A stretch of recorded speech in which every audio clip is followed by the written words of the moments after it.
Vulgar old hag, you're merely resentful because my parents hold fortune. My spice screamed a golf peg at my retirement gala. My son affirmed.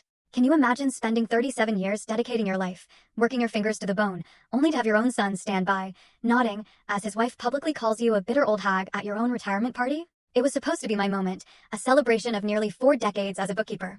But instead, it became the day I realized just how little my family actually knew me, or what I was capable of. The country club was beautiful, really. White tablecloths, fresh flowers, even a cake with my name perfectly spelled out. I should have been floating on air.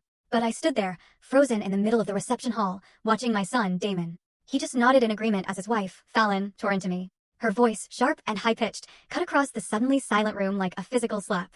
You're just bitter because my parents have money, she sneered, her perfectly manicured finger pointing at me, her designer dress glinting under the crystal chandeliers. You've always been jealous of our lifestyle. The entire room went silent. My former colleagues, my neighbors, even the catering staff just stopped. All eyes were on me. That familiar heat, the burn of pure humiliation, crept up my neck, a feeling I hadn't experienced since I was a child, scolded in front of my class.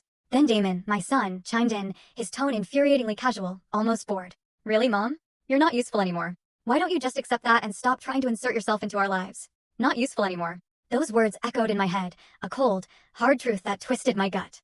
I looked at him, this 35-year-old man I'd raised alone after his father died when he was just 8. The boy I'd worked double shifts for, the teenager I'd sent to private school even when it meant eating peanut butter sandwiches for weeks. Fallon kept talking, her voice getting shriller with each cruel word. Honestly, Lorna, it's embarrassing how you try to keep up with us. We know you're struggling financially. Damon told me about your little apartment, your old car. It's sad, really. She turned to the crowd then, playing to them like an actress on a stage. She keeps trying to give us advice about money when she can barely afford her own groceries. It's pathetic. A murmur rippled through the room. I saw the pity in people's eyes, the way they looked away when I tried to make eye contact. Mrs. Patterson from next door actually shook her head sadly, as if I were some charity case she'd been wondering how to help. And that's when something inside me snapped. Not the explosive, screaming kind of snap. The quiet kind. The kind that feels like a door closing forever. I took a deep breath. And I smiled. Not the fake, tight smile I'd been wearing all evening, but a real one. The kind that comes when you finally stop pretending.